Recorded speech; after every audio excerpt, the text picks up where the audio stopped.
আসসালামু আলাইকুম।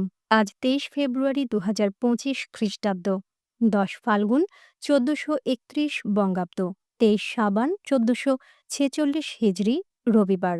সংবাদ পাঠ করছি আমি মায়াবী হুসাইন নূপুর। প্রথমেই শুনবেন সংবাদ শিরোনাম। বরগুনায় জেলা উন্নয়ন সমন্বয় কমিটির সভা। পিরোজপুরে সিভিল সার্জন সহ ৯ জনের বিরুদ্ধে দুদকের মামলা।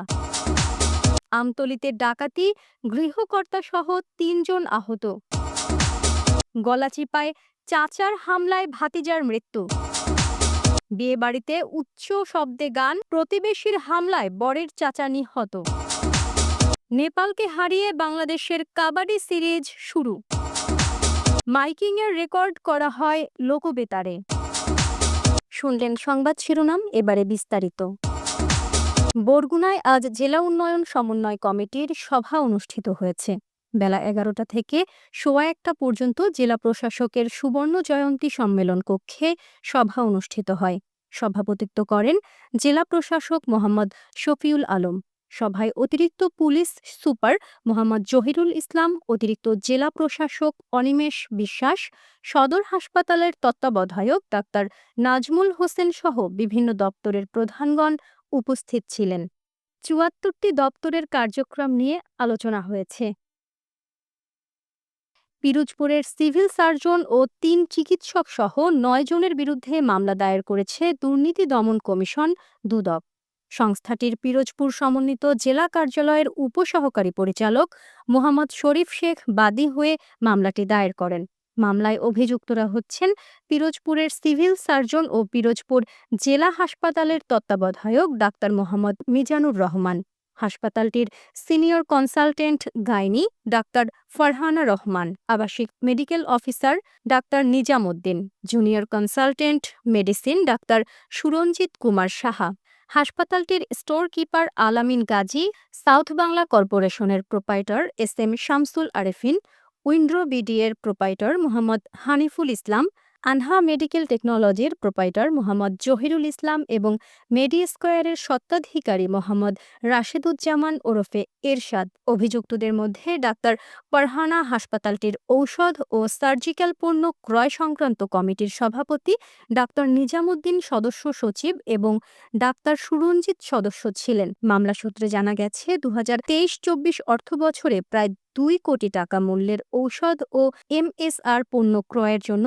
৪টি সরবরাহ প্রতিষ্ঠানকে কার্যাদেশ দেওয়া হয় এবং পণ্যগুলো গত বছরের ২৮ এপ্রিলের মধ্যে সরবরাহ করার কথা ছিল। তবে ঠিকাদারি প্রতিষ্ঠানগুলো হাসপাতালে পণ্যগুলো সরবরাহ না করলেও সার্ভে কমিটি কাগজে সেগুলো পেয়েছে উল্লেখ করে। এমনকি শুধুমাত্র কাগজে সেগুলো স্টোর রুমে সংরক্ষণ দেখানো হয় এবং স্টোর কিপার আলামিন সেগুলোর বুঝে নিয়ে স্বাক্ষরও করেন। পাশাপাশি হাসপাতালটির তত্ত্বাবধায়কের দায়িত্বে থাকা ডাক্তার মিজানুর রহমান ৪টি প্রতিষ্ঠানের বিপরীতে ১,৭৮,২৫,০৩৭ টাকা পরিশোধ করেন।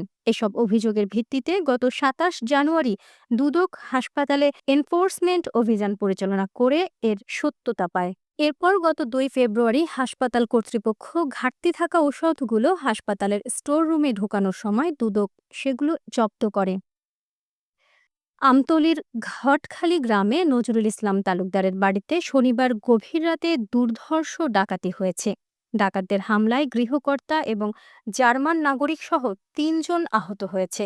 চাওড়া ইউনিয়নের ঘটখালি গ্রামের নজরুল ইসলাম তালুকদারের বাড়িতে শনিবার রাত ৩টার সময় ১০-১২ জনের মুখোশধারী ডাকাত দল দেশীয় অস্ত্র নিয়ে ঘরের জানালার গ্রিল ভেঙে ভিতরে প্রবেশ করে। তারা গৃহকর্তা নজরুল ইসলাম তালুকদারকে দেশীয় বন্দুক ও লোহার রড দিয়ে পিটিয়ে গুরুতর আহত করে হাত পা বেঁধে একটি কক্ষের মধ্যে আটকে রাখে। রডের আঘাতে নজরুল ইসলাম তালুকদারের ডান হাত ভেঙে যায়। এরপর তারা ঘরে থাকা আলমিরা এবং মালামাল তছনছ করে ৪ লক্ষাধিক টাকা, ৬-৭ ভরি স্বর্ণালংকার, আইফোন সহ ৩টি মোবাইল ফোন লুট করে নিয়ে যায়। এ সময়ে ওই বাড়িতে বেড়াতে আসা জার্মান প্রবাসী রোকেয়া রথী ও তার স্বামী জার্মান নাগরিক মিস্টার রথীকেও মারধর করে। রোকেয়া রথীর হাতের স্বর্ণের চুড়ি খুলে নিয়ে যায়। ডাকাতের খবর ছড়িয়ে পড়লে গ্রামবাসী ছুটে আসলে ডাকাতরা তাদের সামনে দিয়ে অস্ত্র উঁচিয়ে পালিয়ে যায়। পটুয়াখালীর গলাচিপায় জমি নিয়ে বিরোধের জেরে চাচার হাতে খুন হয় ভাতিজা শামীম মিয়া। এ ঘটনায় ৩ জনকে আটক করেছে র্যাব। আটককৃতরা হচ্ছে কুদ্দুস শিকদার, এনামুল শিকদার ও রেহেনা বেগম। দীর্ঘদিন ধরে কুদ্দুস শিকদার ও ওয়াজেদ শিকদারের মধ্যে বাড়ির জমি নিয়ে বিরোধ চলছিল। ওয়াজেদ শিকদার সম্প্রতি আদালতের মাধ্যমে ওই জমিতে ঘর তুলতে নিষেধাজ্ঞা চেয়ে ১৪৪ ধারা জারি করেন। তবে কুদ্দুস শিকদার আদালতের আদেশ অমান্য করে জোরপূর্বক ঘর তোলা শুরু করলে গত বৃহস্পতিবার ওয়াজেদ শিকদার থানায় অভিযোগ করেন। পুলিশ এসে ঘর তোলার কাজ বন্ধ করে দিলেও কুদ্দুস শিকদার নিষেধাজ্ঞা উপেক্ষা করে আবারও ঘর তুলতে থাকে।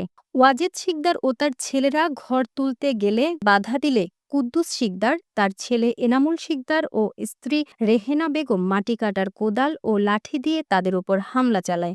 এতে ওয়াজেদ শিকদার ও তার ২ ছেলে শামীম ও রেজাউল আহত হয়। চিকিৎসাধীন অবস্থায় শামীম মারা যায়। হত্যা মামলায় ৩ আসামিকে শনিবার রাতে র্যাব সদস্যরা আটক করেছে। নাটোরের বড়াই গ্রামে বিয়েবাড়িতে উচ্চ শব্দে গান বাজানোকে কেন্দ্র করে প্রতিবেশীর হামলায় বরের চাচা নিহত হয়েছেন। শনিবার রাত ১১টার দিকে উপজেলার মাঝগাঁও মানিকপুর পশ্চিমপাড়া এলাকায় এ ঘটনা ঘটে। নিহত কামাল ব্যাপারী ওই এলাকার ইসমাইল ব্যাপারীর ছেলে। আজ নিহত কামাল ব্যাপারীর বড় ভাইয়ের ছেলে সুমন ব্যাপারীর বিয়ের আয়োজন ছিল। সেই উপলক্ষে গতকাল দুপুর থেকে বাড়িতে সাউন্ড বক্স দিয়ে উচ্চ শব্দে গান বাজানো হচ্ছিল। রাত 10:30টার দিকে প্রতিবেশী শামসুল ব্যাপারী, শাহজাহান ব্যাপারী ও শাহাদাত ব্যাপারী উচ্চ শব্দে গান বাজাতে নিষেধ করেন। বিষয়টি নিয়ে তাঁদের মধ্যে কথা কাটাকাটি হয়।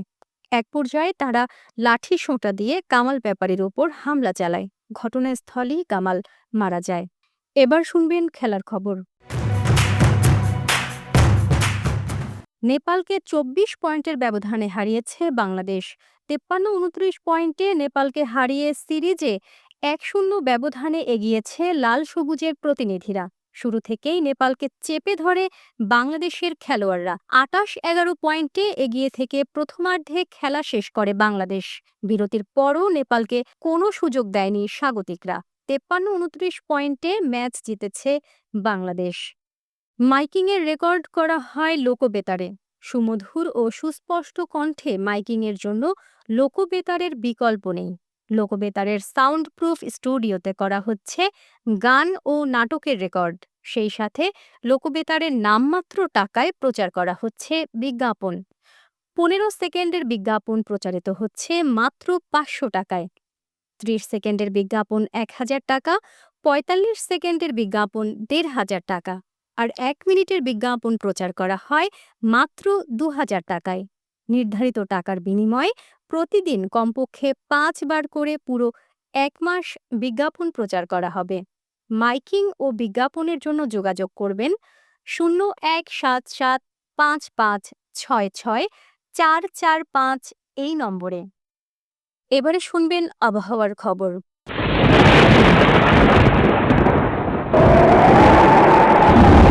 পশ্চিমা লঘুচাপের বর্ধিতাংশ পশ্চিমবঙ্গ ও তার আশেপাশের এলাকায় অবস্থান করছে। মৌসুমের স্বাভাবিক লঘুচাপ দক্ষিণ বঙ্গোপসাগরে অবস্থান করছে। সারা দেশে দিন ও রাতের তাপমাত্রা একই রকম থাকতে পারে। আজ দেশের সর্বোচ্চ তাপমাত্রা ছিল কক্সবাজারে ৩৪.৫ ডিগ্রি সেলসিয়াস এবং সর্বনিম্ন তাপমাত্রা ছিল রাজারহাটে ১৫ ডিগ্রি সেলসিয়াস। বরগুনার সর্বোচ্চ তাপমাত্রা ৩১.৩ ডিগ্রি সেলসিয়াস, সর্বনিম্ন ২০.৬ ডিগ্রি সেলসিয়াস। আগামীকাল সূর্যোদয় হবে ভোর ৬টা বেজে ২৬ মিনিটে। সংবাদ শেষ করার আগে শিরোনামগুলো আবারও পড়ছি। বরগুনায় জেলা উন্নয়ন সমন্বয় কমিটির সভা। পিরোজপুরে সিভিল সার্জন সহ ৯ জনের বিরুদ্ধে দুদকের মামলা। আমতলীতে ডাকাতি, গৃহকর্তা সহ ৩ জন আহত।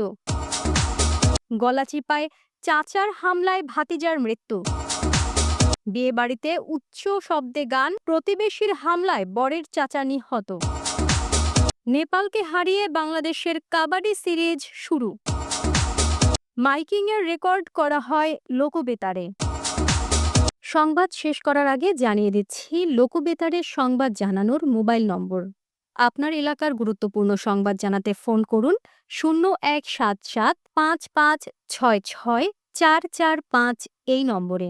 আর বেতারের সাথে যুক্ত হয়ে গান শুনতে চাইলে এসএমএস করুন 0178 2973 478 এই নম্বরে। মোবাইল করবেন 0195 9438 545 এই নম্বরে। বিশ্বের সব জায়গা থেকেই শুনতে পারবেন লোকবেতার। লোকবেতার fm.org ওয়েবসাইটের মাধ্যমে শুনুন সরাসরি অনুষ্ঠান। সংবাদ পাঠ এখানেই শেষ করছি।